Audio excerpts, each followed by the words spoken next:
Roses, welcome back to my channel. My name is Emma, and the other day we did the negative one. Let's do the positive one now.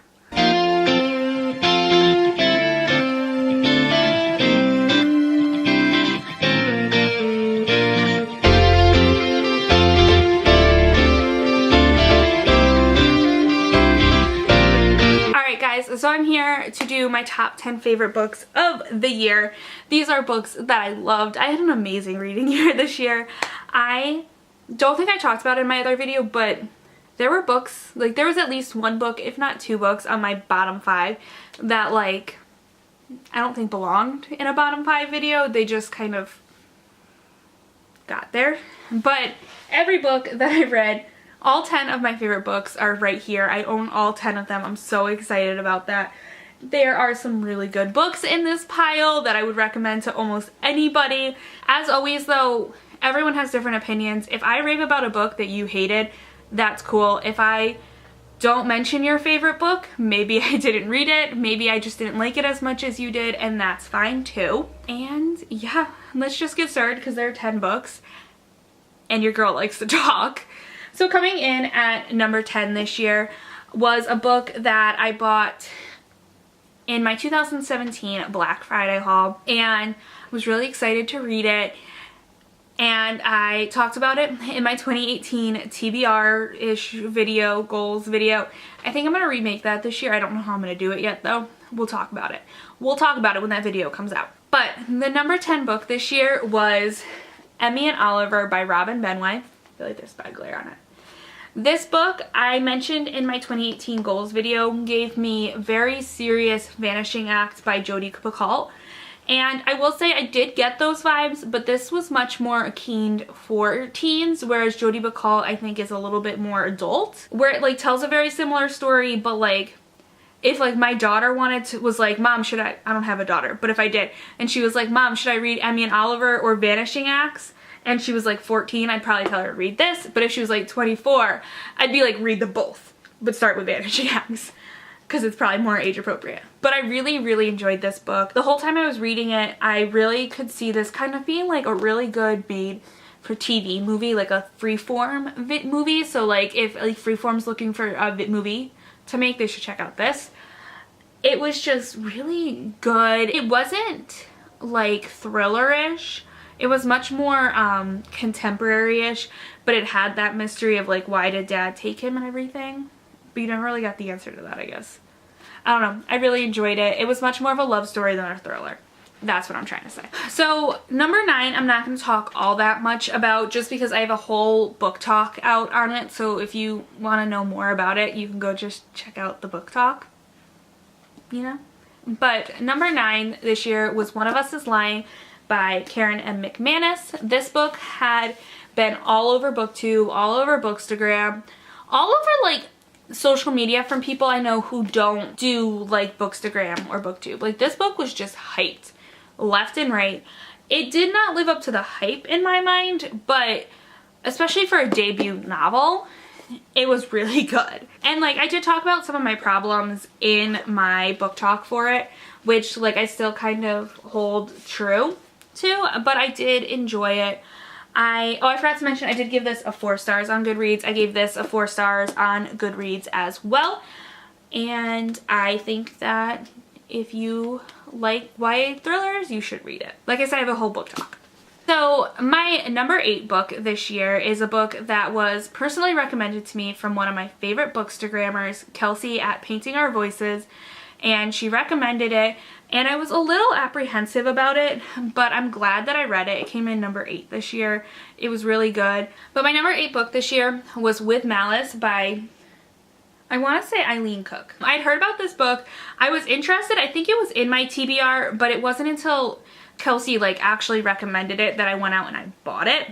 This book is basically about this girl. Her name is Jill, and Jill goes on a senior class trip to Europe, and then she wakes up and she does not remember her senior trip to Europe.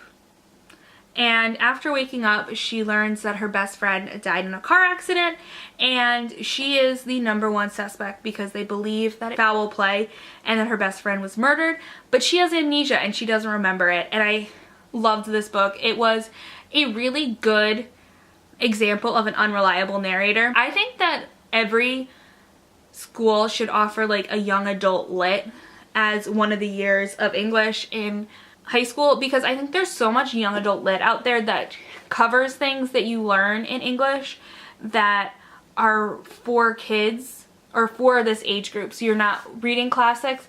I fully support still reading classics. I think everyone should have to read classics growing up, but I think that they should focus a little bit more on contemporary YAs in English classes, because I think kids would be more apt to read them.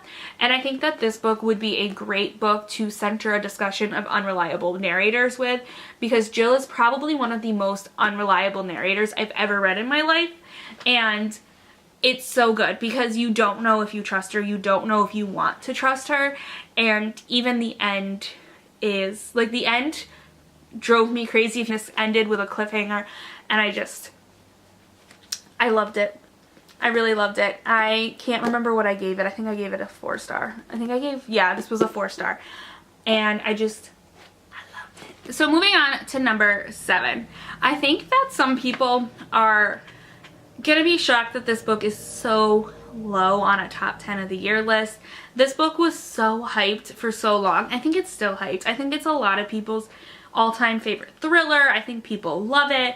I think that most people had it in like their top 3 in the last 2 years, I think. I want to say this book is 2 years old, or going on its like 3rd year. I think that the reason it is kind of low for me is that it was hyped, but that is You by Caroline Kepnes. I do have the TV book edition, and I wanted to read this book from the minute I heard about it, which was when I first started watching BookTube at the end of 2016. And all I wanted in the world was to read this book. It sounded so good. I don't know why it wasn't in my 2018 goals video though, now that I really think about it. It just sounded so good. Coming from someone who studied creative writing in college, the fact that it was a book told in the second person was just amazing to me. It was a little different than I thought it was going to be. Just wasn't my favorite. I thought it was going to be my favorite. I really thought picking this book up that I was reading my favorite book of the year. And it fell a little short for me. I liked that it was told in second person. I liked that I hated the main character as much as I did.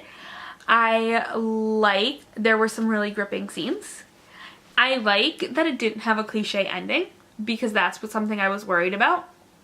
I really was glad that the ending was not cliche. I liked that I did not picture Pent Bradley when I was reading this book. He's not at all what I pictured Joe to look like. He's too cute to be Joe in my mind. Because I feel like Joe was supposed to be like, I think like the line is like different, hot. And like to me, this guy, Pent Badgley, I think his last name's Badgley, the guy from Gossip Girl, is just like normal cute, not different, hot. I liked that there was a little bit of some LGBT representation. I don't really love the way it was handled, but it was represented. I liked that the main character was kind of stupid, so you didn't get mad at her for having, like, not noticing really big red flags. Like, she was stupid in other parts of her life too. So I liked it. I gave it 4 stars, but it came in number 7. Number 6. So I think that this is going to be my most controversial book in my top 10. And I will be honest, I saw the problems. I'm not ignoring the problems.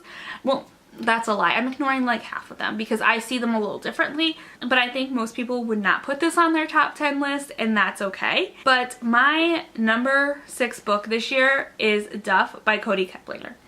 So this is the movie. This is the book. This is the book that the Duff, the movie, is based off of. I have the movie cover. I bought this book when the movie came out because I went and saw the movie, and me and my friend were obsessed with it, and I never read it. I tried to read it and like couldn't get into it because of what was going on in my life, not because it wasn't good. And then I started my wrap TBR, and this was like the 2nd or 3rd book that I unwrapped from my wrap TBR, which, if you don't know my wrap TBR is, I think I talked about it somewhere, but I'm going to do a whole video very soon about what my wrap TBR is, so stay tuned. But it was like the 2nd or 3rd book, and I was like, you want to know what? I'm just going to read it and get it over with. And I loved it. I was like probably about a quarter of the way through, and I was just like, oh my god, I love this book. And I'd seen so many people talk about all the problems. So let's go to the problems. Yes, I saw the slut shaming. You would have to be blind not to see the slut shaming. And I didn't like the slut shaming because I'm all for, if you want to have sex, have sex. If you don't want to have sex, don't have sex. Like, live your life, boo. I didn't love slut shaming. I'm not a huge fan of slut shaming in TV or books. The other problem that people talked about was fat shaming. And there was fat shaming. I mean, Duff stands for Designated Ugly Fat Friend. But it was like a book that spoke to me because I could relate to the character. It didn't come to me at a time when I needed it. I think that me at like 16 when this book first came out, one, I was really against it. I was like, I don't want to read a book about a designated ugly fat friend. And I think even trying to read it after the book, I probably wouldn't have liked it. I'm at a place in my life where I'm very good with who I am. And I think that's why I could read it and kind of be like, all right, well, everything you went through when you were younger, you were not alone with. So, I don't know. I liked it. I think it would be my guilty pleasure of the year, to be honest. I don't know. Alright guys, are you ready? It's time to enter the top 5! The top 5! I'm sorry, that was lame. Alright, so my top 5 favorite book of the year, I really loved. It was actually on my 2018 goals video. I'm so glad I read it. It was really good. And it was Maybe in Another Life by Taylor Jenkins Reid. But basically, this is about this girl named Hannah. I can never remember characters' names. Am I alone? Like, anytime I talk about a character in, like, even, like, a book I just read, I'm always like, what's their name again? It's about this girl named Hannah who moves back to California after living all over the world, and California was, like, where she feels she grew up.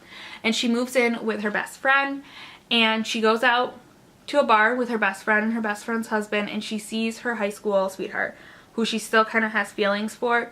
And basically, the story is told from 2 different timelines. One timeline is she agrees to stay out with the guy that she once loved, and it's what happens from there. And the other timeline is about her saying no and going home with her best friend. And it's told in alternating timelines. There are certain things that like happen in both timelines. So it's kind of how, where she is now in her life, even though like it's the same time in her life, but like it's at different circumstances, if that makes sense. Like it could still be 2 weeks after that option was given.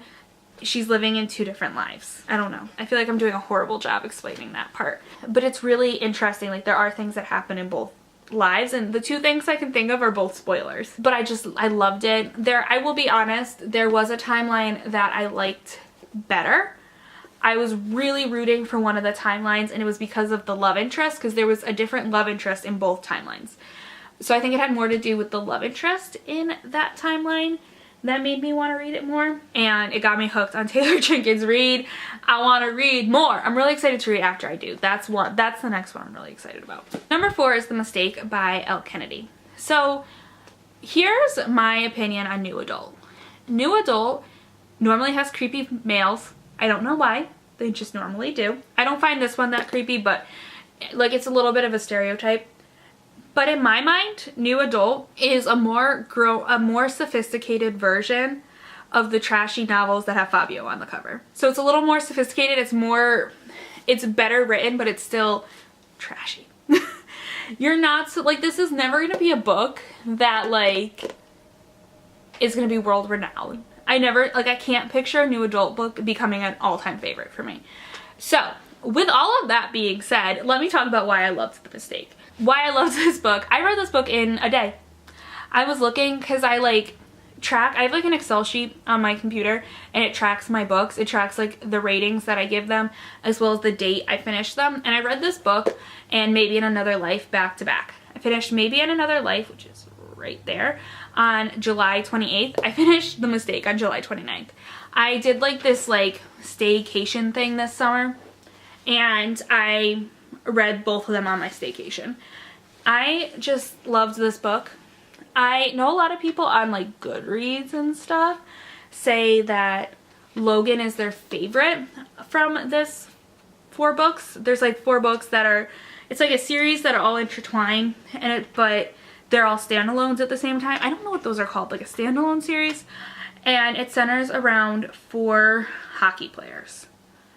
and everyone talks about how Logan is their favorite. I can see why people love Logan, but he wasn't my favorite. I've mentioned in a couple of my videos that I rarely, if ever, reread summaries before I read the book. And for some reason, don't tell me if this is true, it sticks out in my head that one of the 4 of these books, this is number 2, has to do with a pregnancy. I don't know if I made this up in my head or if there really is a pregnancy, but I thought, for some reason, I thought this was the pregnancy one.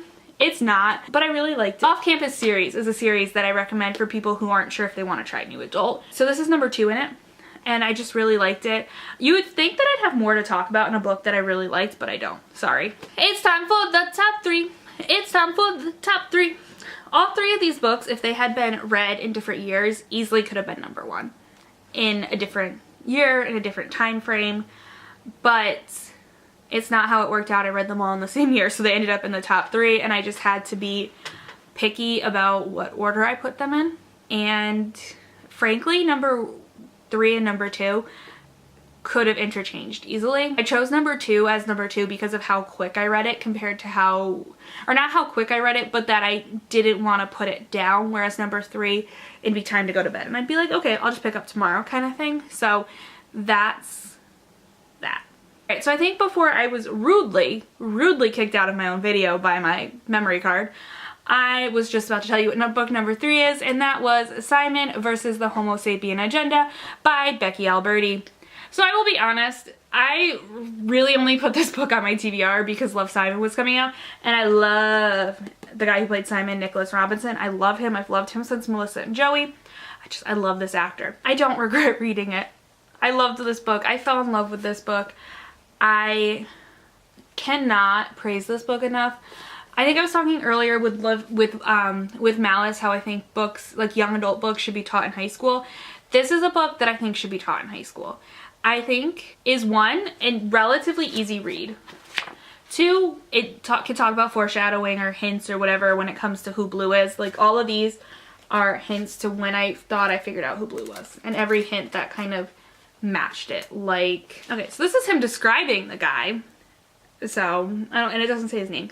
Oh, thanks, he says, reaching out to take it. He has long, kind of knobbly fingers, cute hands. He looks down at the paper, glances back up at me, and blushes slightly. I can tell he feels weird about, he feels weird about me seeing his grade. No, he don't, boo. You too close, he know who you are, boo.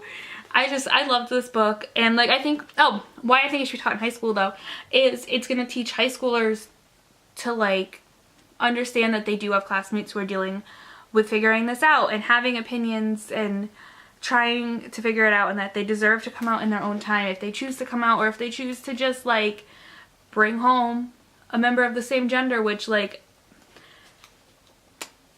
I think makes more sense, but I'm also straight, so I don't think I get an opinion on it.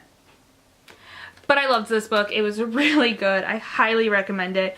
If you have not read this, read it. If you have read this and not seen Love, Simon, go watch Love, Simon. My number 2 favorite book this year, like I said, 2 and 3 really could have been interchangeable, and the only reason I chose 2 in this place is that I literally would read, like, I'm someone who functions best on 7 hours of sleep, so I go to bed at the same time almost every day, like clockwork. I stayed up past this time to read this book. I would bring this book and read it on my car in my break. I adored this book, and it was The Deal by Elle Kennedy. It is the first book in the Off-Campus series.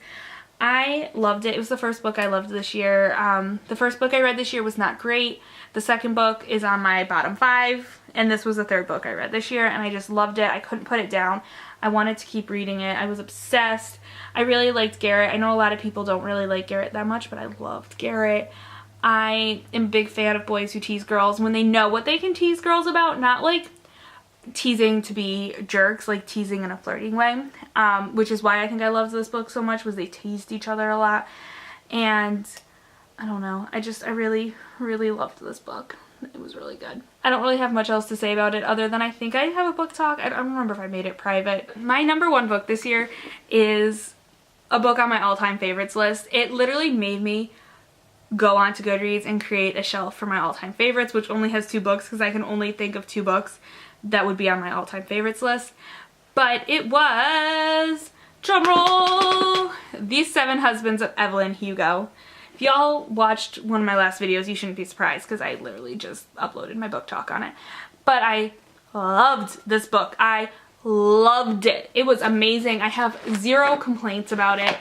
I loved it. And like, I have a whole book talk, so like the other 2 books that there were book talks about, I'm not going to talk that much. I like hold my head up against books when I'm talking about them. But I loved this book. I literally would recommend this book to anyone. I recommended it to like 3 people within 24 hours of finishing it. So I highly, highly, highly recommend this book. Go out and watch it. Don't watch it, because if you watch a book, it's weird. Go out and read it. It's amazing. You'll love it.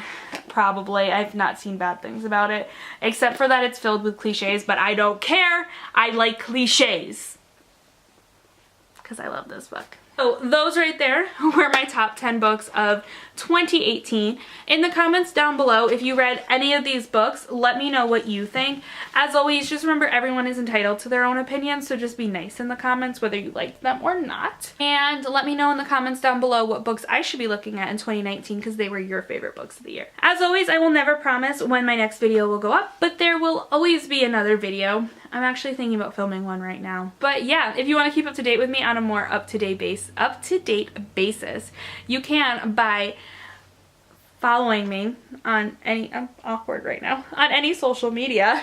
They all use the same username. It's @Judy_Judy94, and some samples just came up on the screen. Not that exciting, I promise. But yeah, oh my god, I'm really annoying in this video. I hope you guys enjoyed this video and you made it through, because this was a long video. It's like over 30 minutes long before editing. Oh my god, Emma, please say you did some amazing editing right now. But yeah, I hope you guys enjoyed this video, and I will see you in my next one. Bye, worlders! Times you gotta cry and miss somebody. Yeah, we've all felt like that.